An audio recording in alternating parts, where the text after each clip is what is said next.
Thanks for having me, Erin and EEBA, and nice to meet all of you. I look forward to meeting you all a little bit more officially here. Joel, congratulations. Really amazing, incredibly robust ESG program.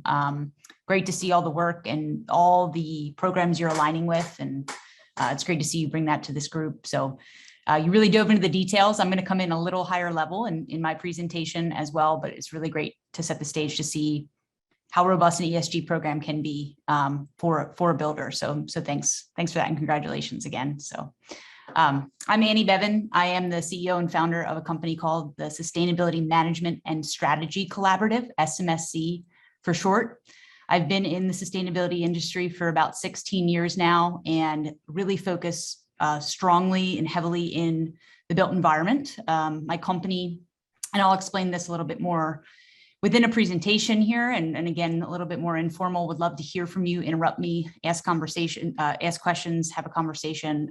This is hopefully, interactive dialogue, but we work on the micro level of the industry, in which case we support manufacturers in navigating, implementing, and leveraging sustainability in their programs and platforms. And then we also work on the macro level with organizations that helping them establish their sustainability programs to sort of drive sustainability throughout the value chain, showing business success, both upstream and downstream. We come from a place of, if everyone can see the economic benefit for sustainability, there'd be no reason why you wouldn't invest in it. And so we are here as an organization, as a staffing organization, a coaching organization in sustainability, to bring extra bandwidth to organizations to help you show a return on investment for your investment in sustainability. So we're really pleased to be here today and to be collaborating with EEBA and all of you, and really here to just talk a little bit more high level about ESG and what does that mean for you all when making some considerations on investment in sustainability, and talking a little bit, like I mentioned, a higher level here on programmatic shift and changes. So again, as I go through this, please interrupt me, ask questions. Let's talk it through and think about this together, because I know we've been doing a lot of listening, and I don't need to do all of the talking. So I would love to hear from you as we go through this. I'm going to share my screen and just let me know if you can see it. Can you see the full screen version? Yeah. Okay, good. All right. So home, this is a photo of my home. This is where I go to have my solace. It's where I've been spending the majority of my time for the past 2 years, working from home, being in home, breathing in home, eating in home, creating in home, working, building a company from home, hosting finally 22 of my family members for Thanksgiving from home, and also focusing on how to make my home as sustainable as it possibly could be. It was built in 1954. I live in the woods, so solar is not that high of an opportunity, though I think incentives are getting better. In Energy Star rated appliances, really focusing on thermal windows and breaks throughout the home, and really trying to understand the best way to make my home more sustainable into the future as a homeowner. I am a millennial. I'm born in 1986, and my generation and all of my friends, my colleagues, and even more importantly, the younger generation below me is incredibly passionate about the way we think about things, the way we want to see sustainability at the forefront of our purchasing decisions. And I'm going to talk about that a little bit more a little later on. I also just need to note that I come from a personal place of appreciation for what all of you do. My grandfather owned a home building business and a building supply company. And so I grew up thinking through what does it mean to build homes, and watching him go through and own his business for some time. So I really do appreciate the work that you guys do. Annie, can we share your other family secret, which you didn't reveal to me? Oh, I didn't. Well, I usually don't start off with that, Erin. If you could, because I'm a huge fan. I'm a huge fan. So, fun fact, and this is sort of just a fun fact. My mom's first cousin is Daryl Hall from Hall & Oates. So also know Daryl Hall well, and I'm a huge fan of Man Eater and Kisses on My List, and you can name them all. So it's really, that is a fun fact about me. So yeah. And so when we think about sustainability, I think people think about this in many different ways. For you all, we're thinking about Energy Star, we're thinking about energy ready, net zero energy ready, high performance buildings, et cetera.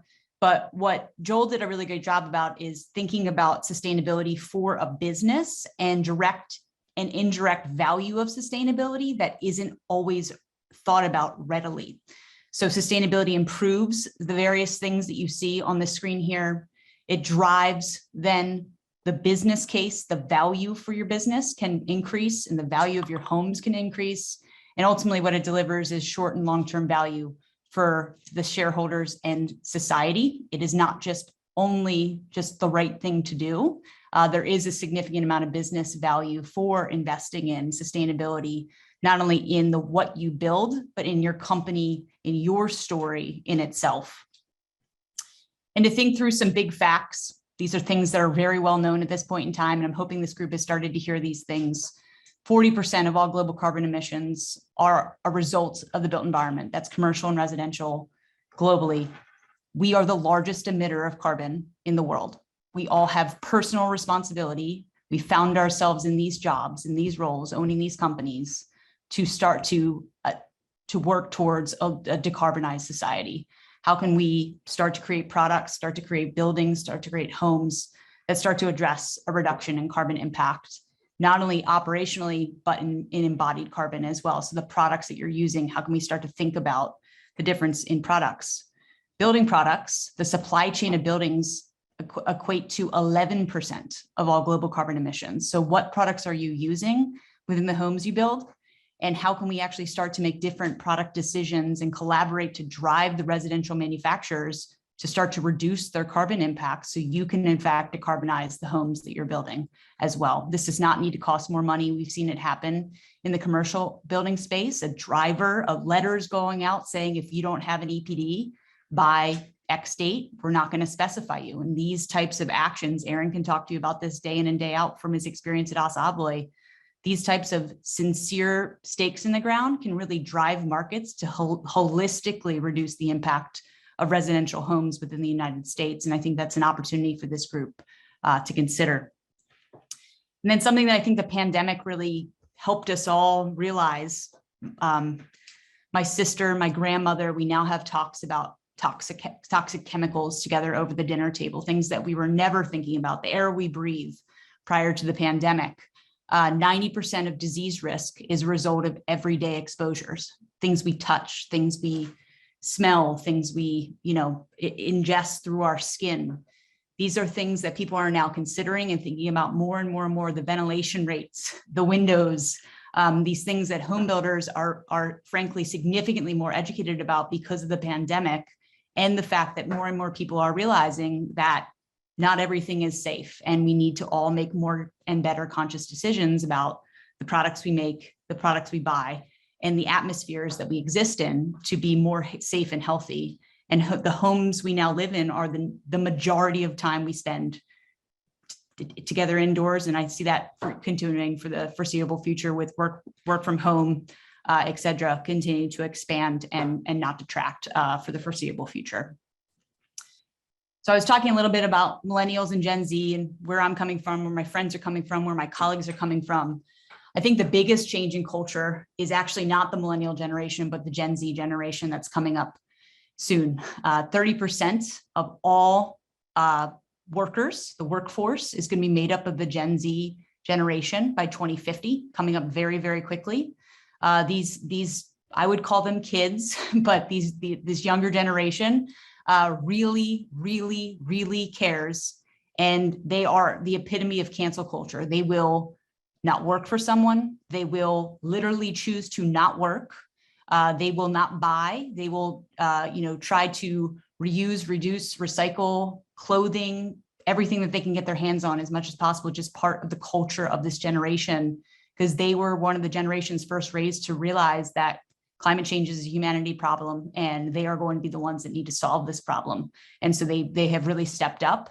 And so when you all are thinking about your businesses, your next generation of the workforce, these are the folks that will be working for you and making the decisions about what homes to buy and what homes are most attractive to them. Currently, the millennial generation is in fact now the largest purchasing power in the world. So millennial generation also has this lens, not as much as Gen Z, but this lens of sustainability, and sustainable purchasing is very important to the millennial generation as well. What we're also facing, something to consider while we're thinking about ESG for your companies, we are being faced with a sandsdemic. I'm a business owner. I think all of us who own businesses are feeling this. How are we going to find people, skilled people, to fill positions that we need? And what the United States is facing since the first time from the Great Depression is not only a pandemic, but a sandsdemic, where there is physically not enough skilled labor to go around, not enough people to work the jobs that we have. And this is coming very, very quickly. Again, thinking about the Gen Z generation, the millennial generation, the current workforce, who are they going to choose to work for? Companies that meet their values and are building products and walk the talk of the values that they feel are very, very important. And ESG programs actually go to support a reiteration of these values to the market and to these future workforces. And this is just another quick fact about Millennial and Gen Z, and then the fact that they are mobilizing around causes that they believe in. This is, again, incredibly important for them to continue to consider what are they buying, who are they buying from, is what they check in on. They do research. So what is the story that you all are telling about yourselves, about the humanity, the community builds, the good things that you're already doing? How do you formalize that in a formalized communication? So when someone's thinking about working for you or somebody's thinking about buying a home from you, who are you? What is the story you're telling of your values? And there are endless business cases arriving from investors, from articles. Aaron's mentioned many, that local governments, state governments making regulation, code is changing to have a focus on sustainability. This is an article that was written about the comprehensive business case for sustainability. And there was a study done of companies prior to the recession and companies after the recession. Now, this is 2008, a bit ago now, but I think all of us remember that time of how scary it was for everyone, especially in this market. The companies that had invested in sustainability, though, fared significantly better than those that had not prior to the recession. So as we continue to have an unstable economic future with what the hell is going to happen in 2022 compared to what's happened in 2020, 2021. These are things to think about, and an investment in an ESG program is a way to invest in sustainability, so you have the governance platform to survive and thrive in economic downturns. If you just look around, you Google sustainability in residential home market, increased importance of environmental sustainability in real estate. There's a Forbes article. There's the World Economic Forum did a whole article on why residential home builders actually need to start to think about and be transparent about their sustainability. This investors are looking for transparency. SNP is actually from this World Economic Forum article. I have the link here with it when I share these slides, but it's things that you all, as you're looking for financing, looking to talk to banks about financing for home building, need to think about. And the transparency aspect that they're looking for is a formal ESG program to make sure that you have the governance set up and the structure set up to show that you are thinking about sustainability and actively reducing not only your home footprint, but your company footprint as well. This is another article, why net zero homes are growing in popularity. The climate's changing, so must our homes and how we build them. Just endless articles of things, studies that are happening to prove not only the scientific benefit, but the economic benefit from the investment in sustainability for homes and ESG programs. And so when I've talked to Aaron, I've talked to Jean a little bit, getting to know you all a little bit better prior to this conversation here. We see sort of a trajectory of where sustainability is in the residential home market. We have Energy Star certified homes. There's been LEED for residential, but really we're seeing this transition from Energy Star to zero energy ready homes to decarbonized homes to then high performance homes. So there's sort of this transition happening in the marketplace, starting from Energy Star all the way to high performance homes. But what do we sort of mean by high performance homes? And I think this group obviously knows this, but we're thinking about net zero energy. We're thinking about decarbonization, operational and embodied. We're thinking about electrification. We're focusing on indoor environmental quality, health, people feeling good in spaces. There's endless studies saying the space you in directly affects your performance, your productivity, your happiness. You guys are building homes that people spend the majority of their time in. A focus on environmental quality is an important aspect of a high performance home. Thinking about EPA water sense, how is a home managing water? And then using sustainable materials. These are all aspects of a high performance home. This is the ultimate home. Electrification, decarbonization, net zero energy include battery storage, solar, all these things. And then there's passive house design, geothermal design, things to think about as well when we think about high performance homes. But again, this is sort of like the biggest message to think about. You can't make a green home from a brown company. And that is the whole point of establishing an environmental social governance program and a formal structure surrounding how you talk about yourselves when it comes to your sustainability efforts in your organization. An ESG program is simply, really simply, the best story about you. Who are you? What are your personal values? Not only about your homes, but your company. How are you thinking about the community? How are you thinking about the supply chain? How are you thinking about the customers that you're serving? I'm positive that every single one of you, if I spent 5 minutes and ask you, tell me the things you're doing that are amazing already, you'd be able to rattle off 1,000 things about community donations, about volunteer work, about maybe even encouraging women builders these days. I think the Generation Z that's coming up, there's a lot of ladies that will want to get into residential home building and work with their hands. And it's not necessarily always male driven as we continue to go forward. These are the stories that can be brought out, that can be talked about you. This doesn't need to be a $1 million investment. Start where you are and then put future plans and visioning together. Think about the next 3, 5, 10 years to move your organization forward with a vision setting goal, and tell the story about you, of what means something to you and what you're already doing. And so environmental social governance is really talking then about that story about you, but in a formalized way. Joel did a great job showing the E, showing the S, showing the G of a publicly traded company. That's what investors are looking for. Joel hit everything: TCFD, SBTI, UN SDGs. I mean, there was an alphabet soup there that we had to define. However, that is the ultimate sustainability ESG program that organizations can shoot for. But as Joel mentioned, there's an entire team working towards that ESG program on a global basis. It does not need to start there. There's work towards that. Setting a vision of where you want to go as an organization is the number one thing that you can do to start advancing your ESG program, to tell the story about you, where you want to go, what goals do you want to set environmentally, socially, and through governance to reduce your impact to your company and share the values of your organization so that your company is as green as the homes that you're seeking to build. And then you tell this story, as Joel went through, in a sustainability report. Joel has investors looking at his sustainability report. For those of you that are not a publicly traded organization, you do not need to have as formalized as a sustainability report. You just need to report in a concise way and update that on a yearly or biannually, every 2 years basis, to show and share progress with everyone on what you're working on and how close you are in achieving your goals.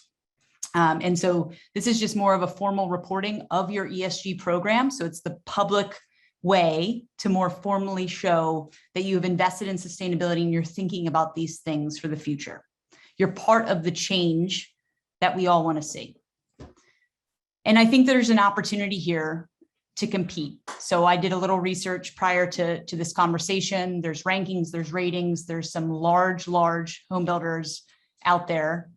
But none of them are doing amazing when it comes to ESG.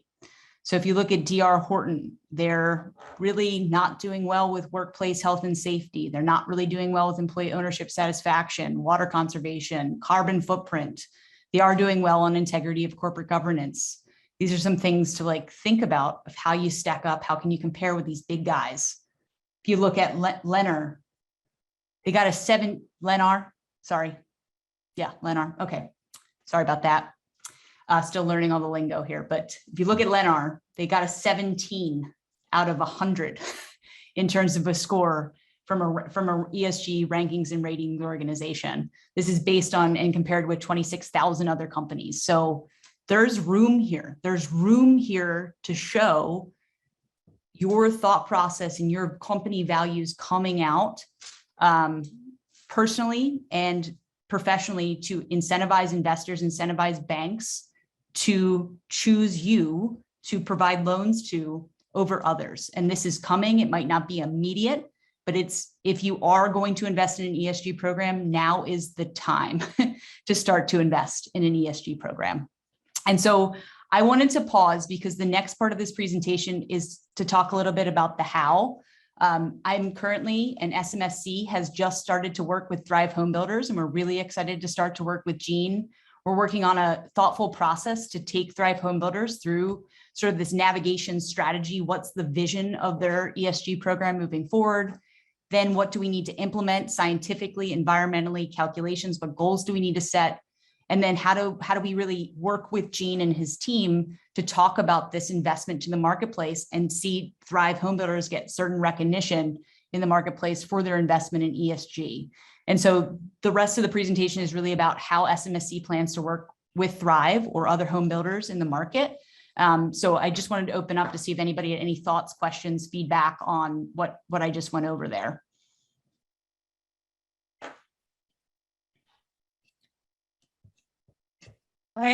Annie, I had asked a question in the chat because you just showed an example of the ESG rankings of some big companies. Where are they getting that data? Is that just whatever data those companies put out is being evaluated? Yes, so I can share that it's in these particular websites that there's just organizations that do these rankings of companies based on publicly available data. So I can share those links. They actually share in both of these organizations how they rank. So I can get that over to you, Leah. Yeah, that'd be interesting. Great.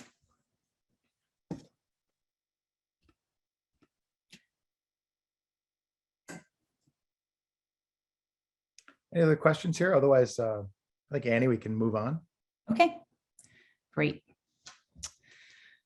All right, so again, the company's name is the Sustainability Management and Strategy Organization. This is just a visual depiction of how we work on the micro level of the industry, working with individual manufacturers to improve their sustainability aspects.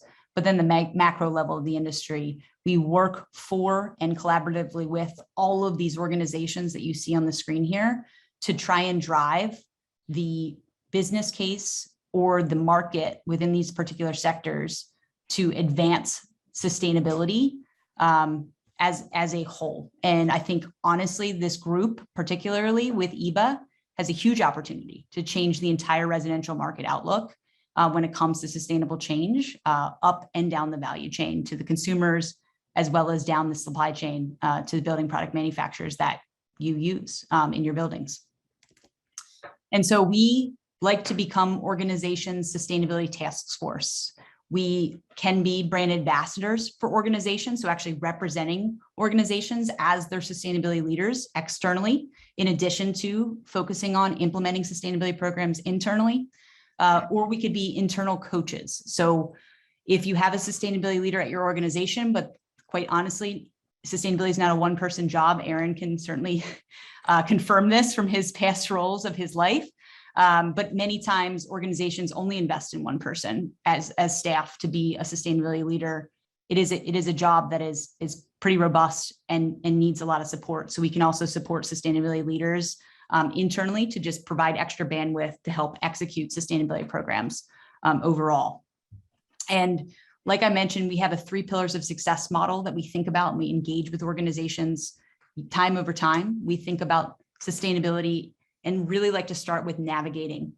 What is the market asking for? Where's the market going in 3, 5, 10 years?